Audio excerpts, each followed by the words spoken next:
Hello दोस्तों, ये video Mahatma Gandhi Kashi Vidyapith university का माइनर एग्ज़ाम का है। Second semester BA BSc BCom BBA जिसका भी सेकंड सेमेस्टर में हिंदी सब्जेक्ट है उसका ये वीडियो है, उसके लिए इम्पोर्टेंट। आपके पेपर का नेम है कार्यालय हिंदी और कंप्यूटर, उसका ये पार्ट सेकंड है। फर्स्ट पार्ट मैंने पहले ही अपलोड कर दिया था। दोस्तों आप ये मानिए कि जो पहला पार्ट और दूसरा पार्ट मैंने अपलोड किया है ये आपके सिलेबस का मैंने अकॉर्डिंग एक एक यूनिट से किया है। और आप ये मानिए कि अब आपका जो पहला पार्ट और दूसरा पार्ट है इससे मिला के लगभग आपके कल पेपर जो होगा उसमें 50 से 60% आपके क्वेश्चन इससे आ जाएंगे, आपके पूरे कवर हो जाएंगे। आप इससे परेशान मत होइए। और एक पार्ट इसका रह गया, वैसे 3 पार्ट में ये पूरा होता लेकिन कुछ नेटवर्क प्रॉब्लम की वजह से नहीं हो पाया था। ये सेकंड पार्ट मैंने कर दिया, आप इसे देख लें। और एक इम्पॉर्टेंट बात मैं आपको बता दूं कि मैं पूरे सिलेबस का एक छोटा से मैराथन 1-1.5 घंटे की सुबह 4 बजे रिकॉर्ड करके अपलोड कर दूंगी। अभी नहीं हो पाएगा पूरा, इसलिए मैं सुबह 4 बजे कर दूंगी। आप लोग का पेपर 7:30 से, जैसा कि आप मुझे कमेंट में बता रहे हैं, तो आप एक बार उठ के उसको देख लीजिएगा 1-1.5 घंटे का। और मुझे उम्मीद है कि आपका 70 से 80% पूरा कवर हो जाएगा। वो एक रिवीजन क्लास होगी। जो फर्स्ट वीडियो, ये सेकंड वीडियो और थर्ड वीडियो में नहीं बना पाई, उस पूरे के जितने इंपॉर्टेंट क्वेश्चन है मैं उस एक मैराथन क्लास में करा दूंगी। तो आप ज़रूर से सुबह 4 बजे या 4:30 के आसपास वो अपलोड होगा, तो आप उठ जाएं और उसको देख लें और बस आपका पेपर बिंदास हो जाएगा। ठीक है, तो चलिए अब स्टार्ट करते हैं। आपका फर्स्ट क्वेश्चन है जो आपका वो है, पत्राचार का आशय स्पष्ट करते हुए उसके प्रकारों पर प्रकाश डालिए। आंसर, पत्राचार का अर्थ है दो या दो से अधिक पक्षों के बीच विचारों, सूचनाओं या आदेशों का लिखित रूप से आदान प्रदान। पत्राचार दो व्यक्तियों, संस्थाओं, विभागों अथवा संगठनों के बीच लिखित रूप से सूचनाओं, निर्देशों अथवा आदेशों के आदान प्रदान की प्रक्रिया है। फ्रेंड्स यकीन मानिए कि इस वीडियो से लगभग आपके 6 से 7 क्वेश्चन जरूर आएंगे। लगभग मैंने इसमें मुझे लगता है 15-16 क्वेश्चन दिए हैं आपके उसमें से, इसलिए आप इस वीडियो को ज़रूर देखिएगा, ज़रूर देखिएगा। 6 से 7 क्वेश्चन आपके इससे ज़रूर आएंगे। आदेशों के आदान प्रदान की प्रक्रिया है, यह आपका पूरा पत्राचार है कि दो या दो से व्यक्तियों या संस्थानों, विभागों, संगठनों के बीच में जो सूचनाओं, निर्देशों, आदेशों का आदान प्रदान होता है उसको हम लोग पत्राचार कहते हैं। ठीक है, ये मैंने आपको एक पूरा ब्यौरा दिया है पत्राचार का। अब इसकी आप परिभाषा लिखेंगे। पत्राचार वह प्रक्रिया है जिसके अंतर्गत किसी कार्य, सूचना, समस्या या निवेदन को लिखित रूप में एक व्यक्ति या संस्था दूसरे को भेजती है।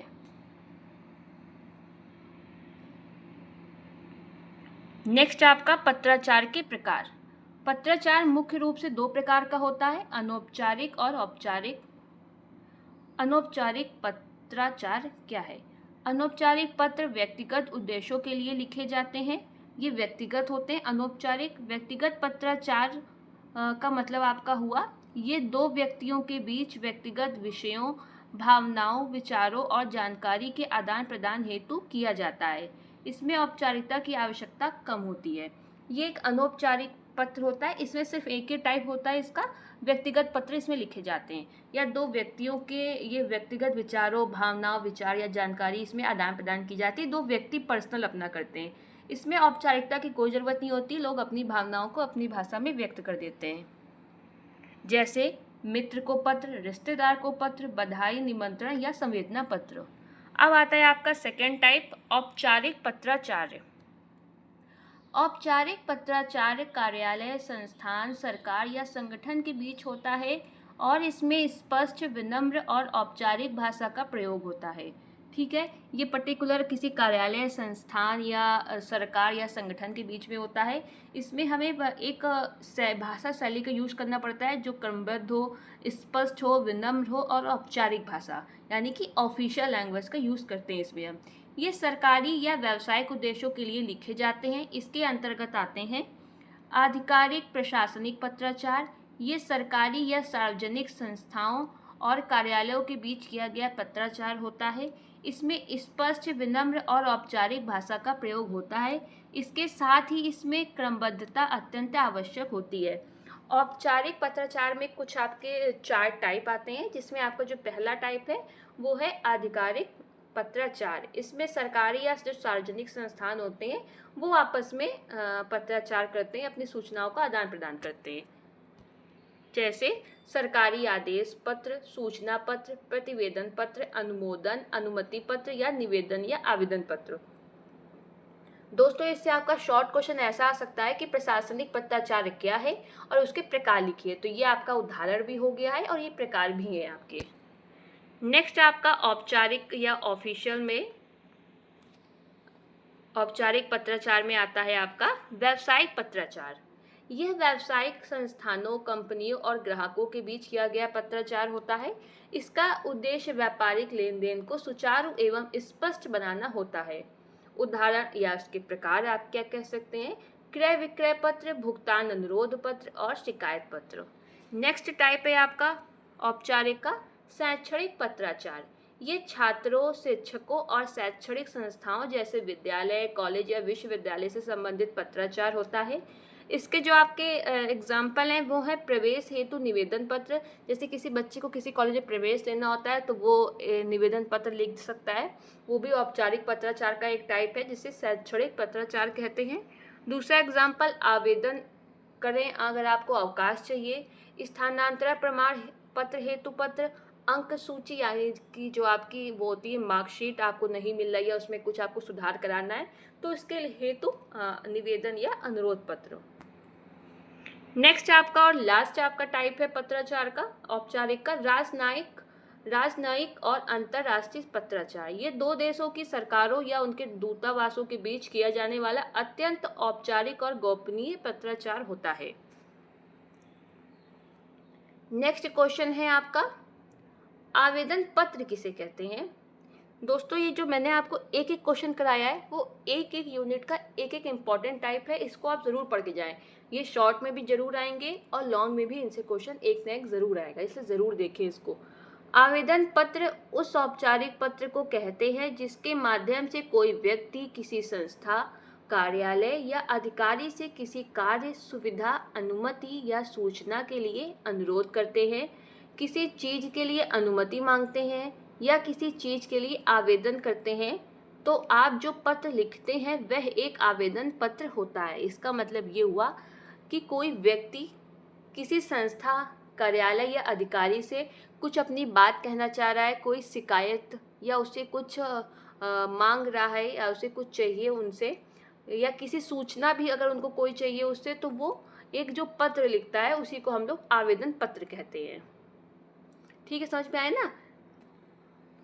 आवेदन पत्र उस औपचारिक पत्र को कहते हैं जिसके माध्यम से कोई व्यक्ति किसी संस्था, कार्यालय या अधिकारी से किसी कार्य, सुविधा, अनुमति या सूचना के लिए अनुरोध करते हैं, किसी चीज़ के लिए अनुमति मांगते हैं या किसी चीज़ के लिए आवेदन करते हैं। तो आप जो पत्र लिखते हैं वह एक आवेदन पत्र होता है, या आप इसको कह सकते हैं कि वह निवेदन करता है उससे, ठीक है, कि हमें ये चीज़ चाहिए या उसे कुछ भी सूचना चाहिए होता है तो वो एक पत्र लिखता है जिसे आवेदन पत्र कहते हैं। ये थोड़ा यहाँ पे गलत टाइप हो गया है।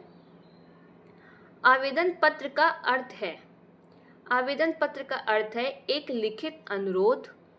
ठीक है, आवेदन पत्र का अर्थ क्या है? एक लिखित अनुरोध। अक्सर किसी विशेष उद्देश्य के लिए, जैसे कि नौकरी के लिए, प्रवेश के लिए, सहायता के लिए ये लिखे जाते हैं। वह औपचारिक पत्र है जो किसी पद, सहायता, अवकाश, स्थानांतरण, प्रमाण पत्र, सेवा आदि के लिए संबंधित अधिकारी या संगठन को निवेदन के रूप में लिखे जाते हैं ताकि उन्हें किसी विशिष्ट अनुरोध के बारे में सूचित किया जा सके। ये एक औपचारिक पत्र होता है जो हम किसी से, अगर कोई हम पद चाहते हैं या किसी से सहायता चाहते हैं या हम अवकाश चाहते हैं या हमें ट्रांसफ़र चाहिए, अपना प्रमाण पत्र चाहिए, तो हम संबंधित अधिकारी को या किसी संस्था को लिखते हैं और आवेदन पत्र के द्वारा हम अपने विशिष्ट अनुरोध को, जो मेरा अनुरोध है, हम उन तक वो पहुंचाते हैं आवेदन पत्र के द्वारा। ये इसका मतलब हुआ। अब हम लोग बात करते हैं आवेदन पत्र के प्रकार। आवेदन पत्रों को 3 व्यापक समूहों में वर्गीकृत किया जा सकता है। इनमें शामिल है आपके नौकरी आवेदन पत्र। फर्स्ट जो मतलब आपका आवेदन पत्र का टाइप है वो है नौकरी आवेदन पत्र। इसमें आप क्या करेंगे, पढ़ेंगे? आप किसी कंपनी में नौकरी के लिए आवेदन करने के लिए एक आवेदन पत्र लिख सकते हैं। ठीक है, इसमें आप नौकरी अगर आपको किसी कंपनी में चाहिए तो आप एक आवेदन पत्र लिख सकते हैं। शैक्षणिक आवेदन पत्र, शैक्षणिक आवेदन पत्रों के उदाहरणों में शामिल है कॉलेज में प्रवेश के लिए आवेदन पत्र, छात्रवृत्ति आवेदन पत्र, अनुपस्थिति की छुट्टी के लिए या अग्रिम आवेदन, या आपको छुट्टी चाहिए तो आप पत्र लिख सकते हैं, या छात्रावास में सीट के लिए आवेदन पत्र, हॉस्टल अगर आपको हॉस्टल में कोई रूम चाहिए तो आप वहाँ आवेदन पत्र लिख सकते हैं। ये आपके 2 टाइप हुए। आपका जो तीसरा टाइप है वो है व्यक्तिगत आवेदन पत्र। ये आपका तीसरा टाइप हुआ। व्यक्तिगत आवेदन पत्रों के उदाहरणों में शामिल है ऋण आवेदन पत्र, किराए का आवेदन पत्र, जुर्माने की कटौती के लिए आवेदन पत्र, इंटर्नशिप आवेदन पत्र या स्थानांतरण यानी कि ट्रांसफर आवेदन पत्र। ये आपके व्यक्तिगत आवेदन पत्रों में आते हैं। आपको ऋण चाहिए या कहीं किराए पे कुछ चाहिए, आप पे जुर्माना लगा है, आप उसकी कटौती के लिए आवेदन पत्र लिख सकते हैं। आपको इंटर्नशिप चाहिए या ट्रांसफर चाहिए, ये आपके व्यक्तिगत आवेदन पत्रों में आते हैं। अब बात करते हैं आपका जो क्वेश्चन नंबर 3 है, सरकारी पत्र क्या है? सरकारी पत्र की विशेषताएं बताइए। सरकारी पत्र यानी कि ऑफिशियल लेटर वह पत्र होता है जो सरकारी विभागों, कार्यालयों या संस्थानों द्वारा एक दूसरे को या किसी अन्य सरकारी या गैर सरकारी संस्था को लिखे जाते हैं। ये एक ऐसे पत्र होते हैं जो सरकारी विभागों, कार्यालयों या संस्था द्वारा एक दूसरे को या किसी अन्य सरकारी या गैर सरकारी संस्था को लिखे जाते हैं। इसका प्रयोग आधिकारिक कामकाज, सूचनाओं का आदान प्रदान और सरकारी नीतियों के कार्यान्वयन के लिए किया जाता है। ये है आपका ऑफिशियल लेटर। इसके आप ये ऑफिशियल लेटर के टाइप हैं और इन्हीं को आप एग्जाम्पल भी कह सकते हैं। अगर एग्जाम्पल पूछे तो आप लिख देंगे, टाइप पूछे तो आप इसको लिख देंगे। फर्स्ट है आपका आदेश पत्र, सेकंड है आपका सूचनात्मक पत्र, थर्ड है आपका स्वीकृति पत्र और फोर्थ है आपका अनुस्मारक पत्र, फिफ्थ है आपका शिकायत या प्रतिवेदन पत्र। अब हम लोग बात करते हैं सरकारी पत्र की क्या विशेषताएं हैं। तो ये 5 दी हुई हैं, आप इन्हें इंपॉर्टेंट पढ़ लें। इनकी भाषा सरल, स्पष्ट और औपचारिक होती है। पारिभाषिक शब्दावली का उपयोग होता है। इसमें तिथि, पत्र संख्या और प्राप्तकर्ता का पूरा विवरण होता है। पत्र की प्रारंभिक और समापन पंक्तियां औपचारिक होती हैं। पत्र पर हस्ताक्षर एवं मुहर आवश्यक होते हैं। तो ये है आपके सरकारी पत्र की विशेषताएं। मैं आपको बताऊं कि इसमें आपके बहुत सारे आवेदन पत्र हैं, बहुत तरह के हैं, अभी मैं आपको आगे बताऊंगी। इन सब की विशेषताएं अगर आपको न याद हो तो आप 2 चीज़ तो इसमें याद रखिएगा, सब में लिख के आएंगे कि भाषा सरल स्पष्ट होनी चाहिए, भाषा औपचारिक शैली की होनी चाहिए, पारिभाषिक शब्दावली का प्रयोग करना चाहिए और और ये आपके 3 मैंने पॉइंट बता दिए। चौथा आप लिखेंगे पत्र में प्रारंभिक और समापन पंक्तियां औपचारिक होनी चाहिए। ये 4 हैं जो आपके सब में विशेषताएं चल जाएंगी। अगर आपको याद ना हो तो आप ये 4 याद कर ले। क्या? भाषा सरल और स्पष्ट होनी चाहिए, पत्र में औपचारिक भाषा शैली का प्रयोग करना चाहिए, पारिभाषिक शब्दावली का प्रयोग करना चाहिए और पत्र की प्रारंभिक और समापन पंक्तियों पर विशेष ध्यान देना चाहिए। ये आप 4 पॉइंट याद कर लें, सब में लिखाएंगे तो आपकी विशेषता चल जाएंगी। नेक्स्ट आपका क्वेश्चन है अर्ध सरकारी पत्र किसे कहते हैं? अर्ध सरकारी पत्र की मुख्य विशेषताएं क्या हैं? अगर आपको याद ना हो इसकी विशेषता तो वही आप ऊपर वाली जो 4 पंक्तियां बताएंगे वो आप सब में लिख सकते हैं। जितने भी यहाँ मैं आपको टॉपिक बताऊंगी, प्रतिवेदन है, जितने भी आप उसमें ये लिख दीजिएगा। मैंने आपको सिर्फ ये नहीं कहा कि ये सही तरीका है, सिर्फ आपको बता रही हूँ कि याद ना हो तो आप ऐसा कर सकते हैं। अर्ध सरकारी पत्र वह पत्र होता है जिसमें कोई सरकारी अधिकारी किसी अन्य अधिकारी या कर्मचारी को व्यक्तिगत शैली में लिखित सरकारी उद्देश्य से पत्र लिखता है।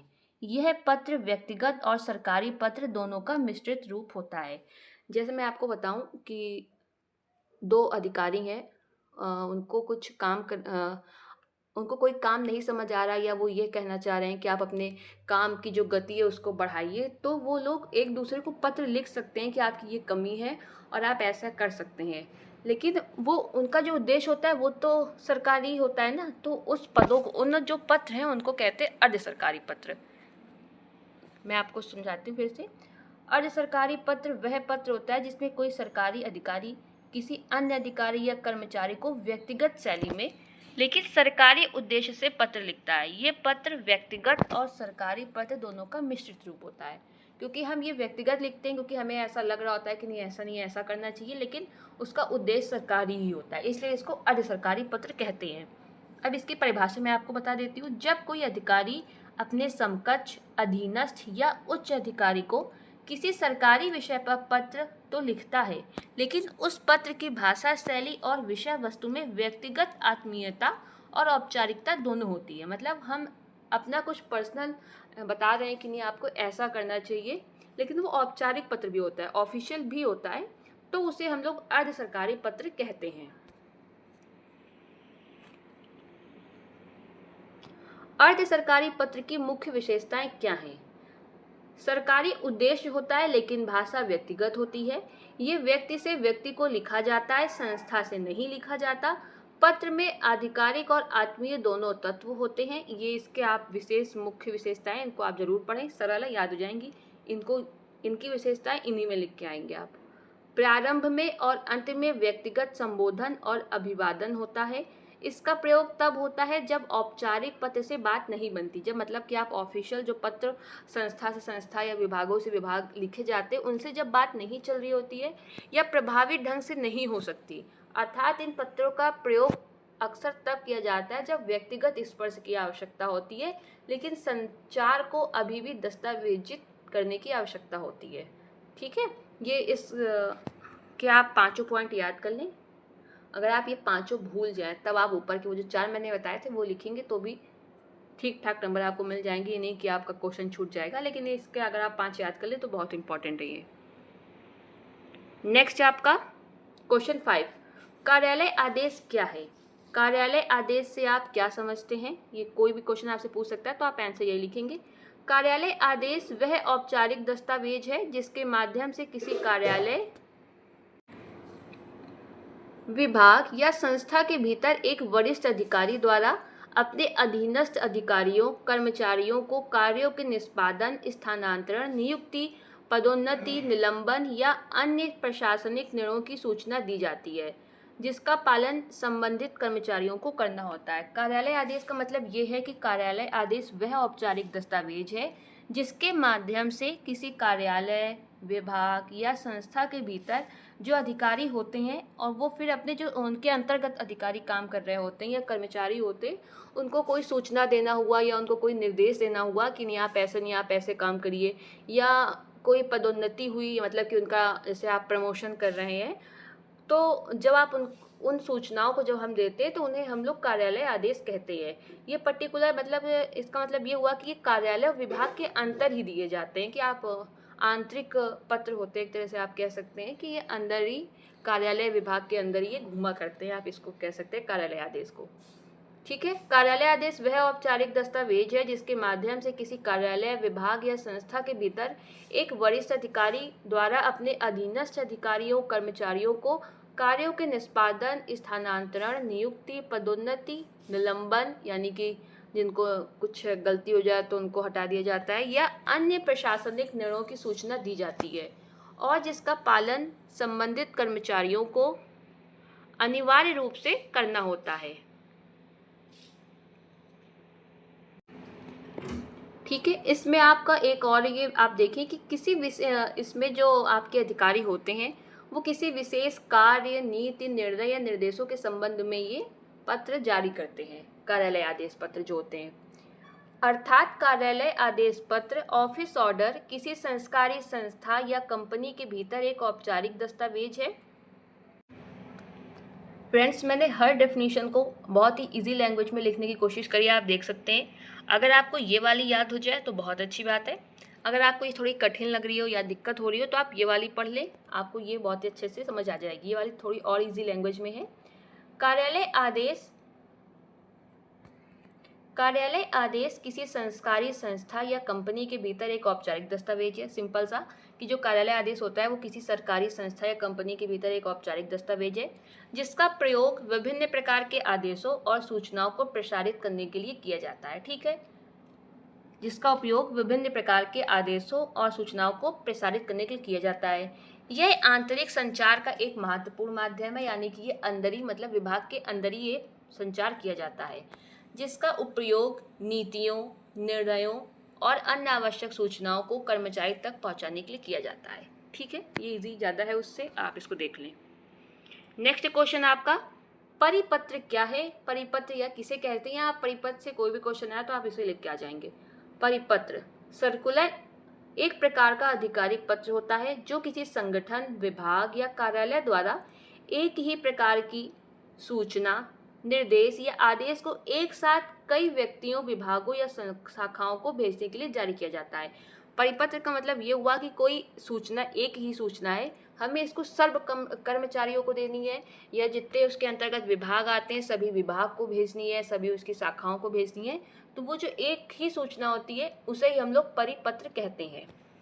इसका उद्देश्य सूचना एक समान और त्वरित प्रसार करना होता है।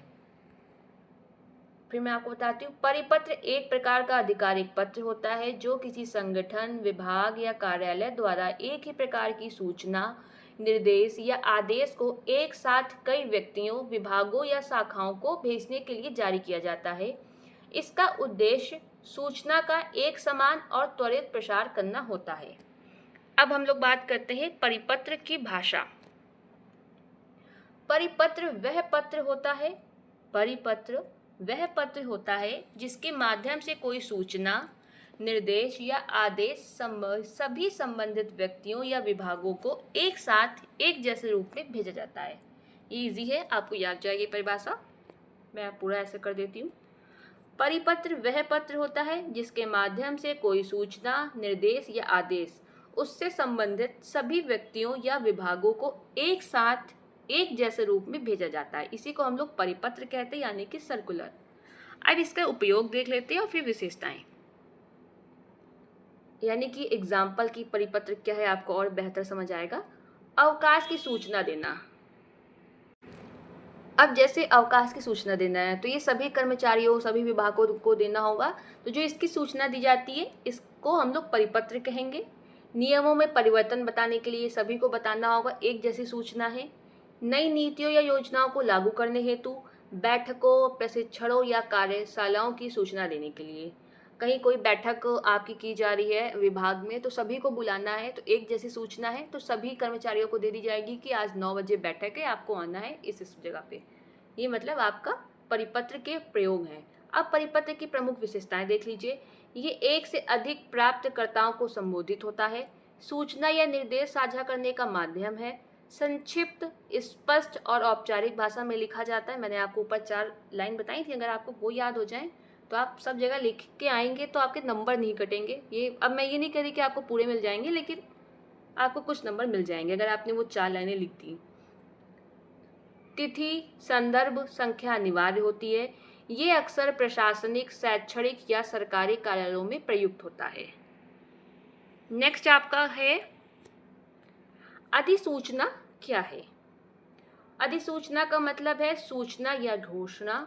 अधिसूचना एक प्रकार का सरकारी दस्तावेज या आदेश होता है जिसे केंद्र या राज्य सरकार किसी नियम, कानून, नीति या निर्णय की जानकारी सार्वजनिक रूप से देने के लिए जारी करती है। इसे आमतौर पर राजपत्र में प्रकाशित किया जाता है ताकि जनता, विभाग या संबंधित पक्षों को इसकी जानकारी मिल सके। सॉरी फॉर आप डिस्टर्बेंस के लिए कि आप डिस्टर्ब हुए। चलिए आगे स्टार्ट करते हैं। कहाँ थे हम लोग? चलिए फिर से स्टार्ट करते हैं इस वाले क्वेश्चन को। अधिसूचना का मतलब है सूचना या घोषणा। अधिसूचना एक प्रकार का सरकारी दस्तावेज या आदेश होता है जिसे केंद्र या राज्य सरकार किसी नियम, कानून, नीति या निर्णय की जानकारी सार्वजनिक रूप से देने के लिए जारी करता है। इसे आमतौर पर राजपत्र में प्रकाशित किया जाता है ताकि जनता, विभाग या संबंधित पक्षों को इसकी जानकारी मिल सके। इसका मतलब ये हुआ कि जो ये अधिसूचना होती है, नोटिफिकेशन होता है, ये केंद्र या राज्य सरकार जारी करती है और इसका मतलब होता है कि किसी राज्य या भारत देश की सभी जनता को इसकी जानकारी हो, कोई जैसे नियम हुआ तो सबको इसकी जानकारी हो, कोई कानून, कोई नीति या कोई भी घोषणा मतलब सार्वजनिक रूप से जब हमें करनी होती है तब केंद्र या राज्य सरकार अधिसूचना यानी कि नोटिफिकेशन जारी करती है। ठीक है, अधिसूचना का मतलब क्या है? सूचना या घोषणा सार्वजनिक रूप से करी जाती है ये। अब आप इसकी परिभाषा देखें कि आप क्या लिखेंगे। कोई भी अगर आपके पेपर में क्वेश्चन है तो आपको लिखना बिल्कुल ऐसे ही है कि पहले आप ये पूरा लिखें फिर नीचे परिभाषा लिखें। इससे बहुत अच्छा आपका प्रभाव पड़ता है और आपको मार्क्स ज़्यादा मिलने की संभावना होती है। अधिसूचना की परिभाषा। अधिसूचना वह आधिकारिक सूचना होती है जिसे सरकार द्वारा, सरकार या आप लिख सकते हैं केंद्र सरकार या राज्य सरकार द्वारा किसी नियम, अधिनियम, आदेश या निर्णय को लागू करने या संशोधित करने के लिए जारी किया जाता है। उदाहरण क्या है इसके? किसी कर्मचारी के वेतन में बदलाव की सरकारी अधिसूचना। किसी कर्मचारी के वेतन में अगर कोई बदलाव करनी है तो उसकी सरकारी अधिसूचना। आरक्षण नीति में संशोधन के लिए जारी की गई सूचना। ठीक है, ये आपका हुआ। अधिसूचना का क्या मतलब है? अगर किसी कर्मचारी के वेतन में बदलाव कर रहे हैं तो वो कर्मचारी पूरे भारत में होगा। अगर बैंक का कोई क्लर्क है तो पूरे भारत में बैंकें होती हैं, उन क्लर्क के अगर वेतन में बदलाव हो रहा है तो सरकार एक अधिसूचना जारी करती है, नोटिफिकेशन, कि उस सबको सूचना हो, सार्वजनिक रूप से घोषणा करनी होती है। या आरक्षण नीति में कोई संशोधन करना हुआ तो सरकार अधिसूचना जारी करती है कि सभी के लिए वो नीति होगी। मतलब ऐसी कोई भी नीति जो पूरी भारत देश की जनता के लिए हो तो उसमें हम लोग अधिसूचना जारी करती है सरकार, यानी उसे नोटिफिकेशन कहते हैं। अधिसूचना के मुख्य उद्देश्य क्या है? किसी नए कानून या नियम को लागू करने की सूचना देना, पुराने नियम में संशोधन या रद्द करने की घोषणा करना, विशेष योजनाओं, नीतियों या अधिकारों की घोषणा करना, विभिन्न विभागों, जन समूहों को औपचारिक जानकारी देना। अधिसूचना का मुख्य उद्देश्य समझ में आ गया आपको? कोई भी अगर नया नियम बना रहे हैं तो उसके लिए सूचना दी जाती है। पुराने नियम में कोई संशोधन हो रहा है या उसे खत्म किया जा रहा है तो हम लोग अधिसूचना जारी करते हैं। कोई विशेष योजना आपने निकाली, कोई नीति निकाली तो हम लोग अधिसूचना जारी करते हैं। विभिन्न विभागों या जन समूहों को औपचारिक रूप से जानकारी देना इसका मुख्य उद्देश्य होता है। अब बात करते हैं हम लोग कार्यालय ज्ञापन किसे कहते हैं? कार्यालय ज्ञापन का अर्थ स्पष्ट कीजिए। कार्यालय ज्ञापन एक आधिकारिक दस्तावेज है जिसका प्रयोग सरकारी या गैर सरकारी संगठनों में आंतरिक संचार के लिए किया जाता है, जिसके माध्यम से किसी सरकारी विभाग द्वारा अपने अधीनस्थ अधिकारियों या अन्य विभागों को प्रशासनिक निर्देश, नीतियां, निर्णय तथा सूचना दी जाती है।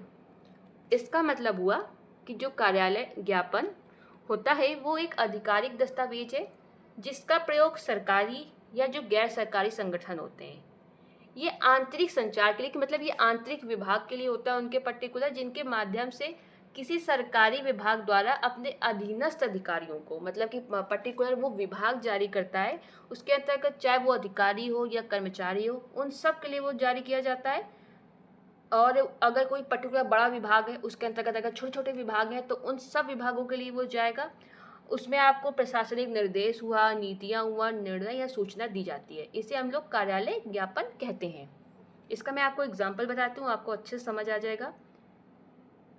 एक विभाग किसी नीति में बदलाव के बारे में सभी कर्मचारियों को सूचित करने के लिए कार्यालय ज्ञापन जारी करता है। जैसे पर्टिकुलर कोई विभाग हुआ, उसने कुछ अपनी नीति में परिवर्तन किया तो सभी कर्मचारियों को वो सूचित करना चाह रहा है। उसके अंतर्गत अगर 1000 कर्मचारी हैं, 2000 हैं, तो उन सबको वो एक साथ सूचित करेगा कि आपका नीति में बदलाव हुआ है। तो इसे हम लोग कार्यालय ज्ञापन कहते हैं। जैसा जो दूसरा एग्जाम्पल है, जैसे कोई सभी कर्मचारियों को सूचित करना है कि दिनांक 1 जुलाई 2025 से कार्यालय का समय बदल रहा है और वो 9 बजे का हो रहा है, तो ये आपका कार्यालय ज्ञापन हुआ, जो आपके पर्टिकुलर विभाग के अंदर ही होता है लेकिन सभी के लिए होता है, चाहे वो अधिकारी हो, कर्मचारी हो। उस विभाग के अंतर्गत अगर बहुत सारे विभाग हैं तो उन सब विभागों के लिए जारी किया जाता है, उसे हम लोग कार्यालय ज्ञापन कहते हैं। अब हम लोग बात करते हैं विज्ञापन से आप क्या समझते हैं, इसके प्रमुख उद्देश्य क्या हैं। विज्ञापन किसी उत्पाद या सेवा का प्रचार करने का एक तरीका है जिसका उद्देश्य लोगों को उसे खरीदने या अपनाने के लिए प्रेरित करना है। विज्ञापन जो होता है, हम लोग जो कंपनियां होती हैं वो अपने प्रोडक्ट का प्रचार प्रसार करने के लिए जारी करती हैं। उसका उद्देश्य क्या होगा कि लोग इसके बारे में जानें तो इसको ज़्यादा से ज़्यादा खरीदें, जिससे कंपनी का लाभ हो।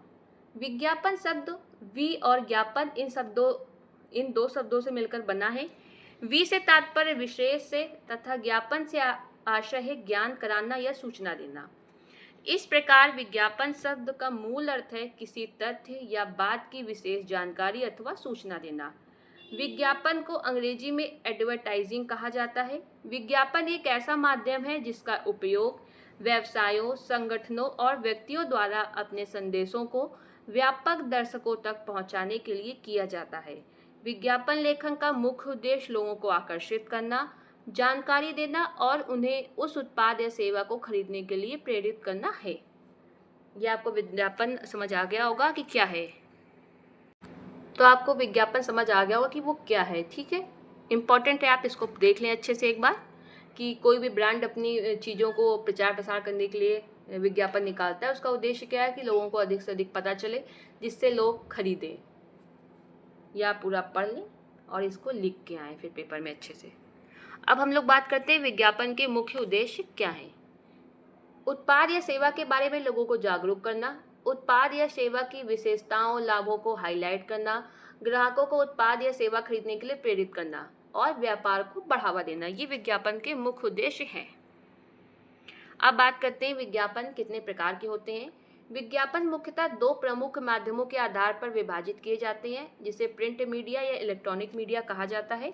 इसके अंतर्गत विभिन्न प्रकार के विज्ञापन आते हैं। इन दो के अंदर प्रिंट मीडिया विज्ञापन, ये वह विज्ञापन है जो मुद्रित माध्यमों में प्रकाशित होते हैं, जैसे समाचार पत्र, पत्रिकाओं, ब्रोशर, पोस्टर, बैनर, होर्डिंग्स आदि में प्रकाशित किए जाते हैं।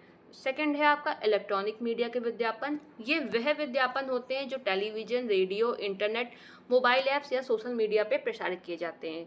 सोशल मीडिया जैसे फेसबुक, इंस्टाग्राम आपका हुआ, यूट्यूब हुआ, इन सब में ये इलेक्ट्रॉनिक मीडिया दिखाए जाते हैं, इलेक्ट्रॉनिक मीडिया के विज्ञापन। नेक्स्ट आपका जो क्वेश्चन है वो है निविदा से आप क्या समझते हैं। निविदा किसे कहते हैं। निविदा का मतलब आप समझिए, जो टेंडर होता है, कहते नहीं कि ये टेंडर इस ठेकेदार को मिला, तो वही निविदा है आपका टेंडर। निविदा का मतलब किसी काम या प्रोजेक्ट के लिए औपचारिक प्रस्ताव या बोली। ठीक है, किसी प्रोजेक्ट के लिए औपचारिक प्रस्ताव या बोली जो आमतौर पर लिखित रूप में दी जाती है। ये एक प्रतिस्पर्धी प्रक्रिया है जिसमें कई संभावित आपूर्तिकर्ता या ठेकेदार भाग लेते हैं। भाई सरकार कोई अपना निकालती है कि जैसे मैं आपको एग्जांपल के तौर पे बता रही हूँ कि ये सड़क बननी है, कोई सड़क, उसके लिए उसने निकाल दिया कि ये 1 किलोमीटर की सड़क है, डामर सड़क बननी है।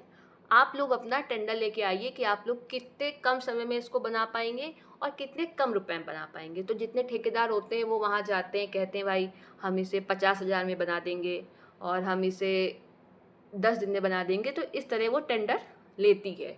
सरकार को जिसमें लगता है कि लाभ है वो उसको टेंडर दे देती है। ठीक है, निविदा प्रक्रिया का मुख्य उद्देश्य ये सुनिश्चित करना है कि काम या परियोजना सबसे कम लागत पर सबसे अच्छी शर्तों पर की जाए। अब आप एग्जाम्पल देखें। निविदा प्रक्रिया में एक संगठन जैसे सरकार या कोई भी निजी कंपनी एक निविदा यानी कि टेंडर जारी करता है, जिसमें काम या परियोजना का विवरण, आवश्यक शर्तें और बोली जमा करने की अंतिम तिथि शामिल होती है।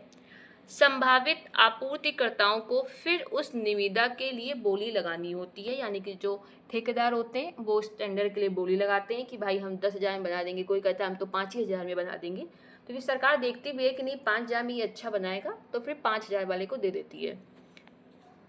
फिर उस निविदा के लिए बोली लगानी होती है जिससे वे काम करने या सामान आपूर्ति करने की अपनी लागत और शर्तों का उल्लेख करते हैं। यानी कि फिर ठेकेदार बताते हैं कि हमें इतना सामान चाहिए, इतने रुपए का होगा और हम 10 दिन या 15 दिन में बना देंगे।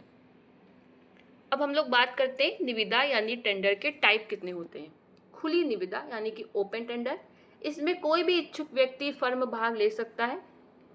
सीमित निविदा यानी लिमिटेड टेंडर, इस पे केवल कुछ चुने हुए आपूर्तिकर्ताओं से ही प्रस्ताव मांगे जाते हैं। यानी कि कुछ ठेकेदार जो बहुत फेमस होते हैं, जो बहुत पहले ही काम कर चुके होते हैं उस संगठन या पर्टिकुलर कंपनी का, तो कंपनी का होता है कि नहीं भाई हम तो इन्हीं 10-15 ठेकेदारों को देंगे। वो उन्हीं को बता देती है कि हमने भाई अपना टेंडर जारी किया है, आप में से जो इंटरेस्टेड हो वो 10-15 लोग जो उनके होते हैं वो आके आवेदन कर सकते हैं। उसे हम लोग सीमित निविदा कहते हैं। एकल निविदा, केवल एक पक्ष से ही प्रस्ताव लिया जाता है। इसमें बहुत लोग की जरूरत ही नहीं होती, पर्टिकुलर सरकार चुन लेती कि नहीं हमें इसी आदमी को टेंडर देना है।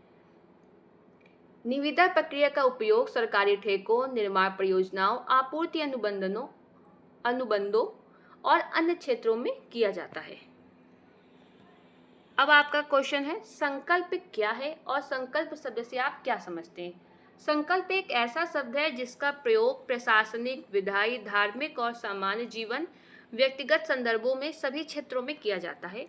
संकल्प का अर्थ अगर पर्टिकुलर हम लोग देखें तो किसी काम को करने का दृढ़ निश्चय या इरादा है। यह एक वैसे तो मानसिक प्रक्रिया है जिसमें व्यक्ति किसी कार्य को पूरा करने का पक्का इरादा करता है। इसके अलग अलग संदर्भों में भिन्न भिन्न अर्थ हो सकते हैं। ठीक है, ये आपके सिलेबस में दिया हुआ है। आप अगर मैंने सिलेबस का वीडियो आपको प्रोवाइड करा दिया था, आप उसमें देखेंगे तो साफ साफ दिया हुआ है संकल्प के बारे में आपको पढ़ना है। अब हम लोग बात करते हैं कि संकल्प के क्या टाइप हो सकते हैं, कहाँ कहाँ संकल्प शब्दों का किस किस क्षेत्र में क्या क्या मतलब है।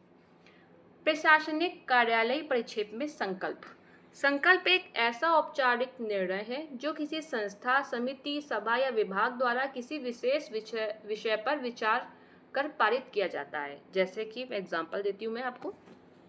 संसद ने महिला आरक्षण विधेयक में संकल्प पारित किया। ठीक है। विद्यालय प्रबंधन समिति ने छात्रों को फीस माफ करने का संकल्प किया। ये आपका प्रशासनिक और कार्यालय परिक्षेप में संकल्प की डेफिनेशन हुई। अब हम लोग बात करते हैं संकल्प की डेफिनेशन को सामान्य या व्यक्तिगत अर्थ में क्या है। संकल्प का अर्थ है किसी कार्य को करने के लिए किया गया मजबूत निर्णय या आत्म प्रतिज्ञा। जैसे कि फॉर एग्जाम्पल, मैंने रोज सुबह जल्दी उठने का संकल्प लिया है, जो कि नहीं पूरा होता किसी से भी, ज़्यादातर लोग से नहीं होता है, स्टूडेंट लाइफ में तो बहुत ही मुश्किल होता है। स्वामी विवेकानंद ने देश सेवा का संकल्प लिया था। ठीक है, यह आपका व्यक्तिगत अर्थ में संकल्प है। आपका लास्ट क्वेश्चन है इस वीडियो का, प्रेस विज्ञप्ति से आप क्या समझते हैं। बहुत ही इंपॉर्टेंट क्वेश्चन है आपका, क्या पता कल 100% ये आ जाए। इंपॉर्टेंट है, बहुत बार पूछा गया है, इसलिए इसको जरूर देख के जाए। प्रेस विज्ञप्ति से आप क्या समझते हैं या प्रेस विज्ञप्ति का आशय स्पष्ट कीजिए। प्रेस विज्ञप्ति एक प्रकार का आधिकारिक घोषणा या औपचारिक सूचना पत्र होता है। ठीक है, जो किसी संस्था, विभाग, संगठन, सरकार या व्यक्ति द्वारा मीडिया को किसी घटना, किसी निर्णय या जानकारी की सूचना देने के लिए जारी किया जाता है। इसे आमतौर पर मीडिया में प्रकाशित करने के उद्देश्य से ही जारी किया जाता है। इसका उद्देश्य किसी विशेष घटना, निर्णय, उपलब्धि, कार्यक्रम या नीति के बारे में जनता तक सटीक जानकारी पहुंचाना होता है। मेनली मैं आपको शॉर्ट फॉर्म में बता दूं कि प्रेस विज्ञप्ति का मतलब क्या है कि कोई भी सरकार हो, संगठन हो या फर्म हो, कोई व्यक्ति हो, उसके पास ऐसी कोई सूचना हो या वो सबको देना चाह रहा है कि सब लोग जाने सार्वजनिक रूप से, तो वो मीडिया को वो सूचना दे देता है। इसी को हम लोग प्रेस विज्ञप्ति कहते हैं। ठीक है, लिखित तौर पे दी जाती है ये सूचना, वो पर्टिकुलर लिख के दी जाती है मीडिया को, फिर मीडिया उसको प्रकाशित करता है न्यूज़पेपर में या टेलीविज़न, कहीं पे भी वो उसको दिखाए। इसी को कहते हैं प्रेस विज्ञप्ति। जब कोई सरकार या संगठन सार्वजनिक रूप से कोई सूचना साझा करना चाहे लोगों के साथ, उसी को हम लोग प्रेस विज्ञप्ति कहते हैं। अब मैं आपको प्रेस विज्ञप्ति का एक उदाहरण दिखाती हूँ, सिर्फ ये एग्जाम्पल है कि आपको समझ आ जाए। जैसे ये प्रेस विज्ञप्ति है, दिनांक ये 15 जून 2025 को जारी हुई है, स्थान है नई दिल्ली। भारत सरकार के सांस्कृतिक मंत्रालय द्वारा राष्ट्रीय सांस्कृतिक उत्सव का आयोजन 1 जुलाई से 10 जुलाई तक किया जाएगा।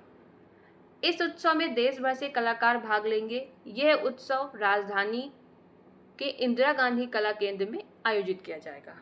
ये एक सूचना है जो सरकार सबको देना चाह रही है, पूरी भारत की जनता को। मैंने सिर्फ एग्जाम्पल, ऐसी कोई सूचना आई नहीं है फिलहाल जो आप सोचे आई है, वो पूरी जनता को देना चाह रही है कि जो लोग भी भाग लेना चाहें इस राष्ट्रीय सांस्कृतिक उत्सव में वो आ सकते हैं। स्थान उन्होंने दे दिया है इंदिरा गांधी कला केंद्र। तो ये इस टाइप की जो सूचना होती है ये प्रेस विज्ञप्ति कहलाती है, जो सरकार ने मीडिया को दी है कि भाई आप सार्वजनिक करो इसे। तो ये था आपके पूरे क्वेश्चन, ये आपका लास्ट क्वेश्चन था दोस्तों। और मैं समझ रही हूँ कि मैंने आपका पूरा सिलेबस नहीं कवर कराया है और इसके लिए सच में दिल से सॉरी।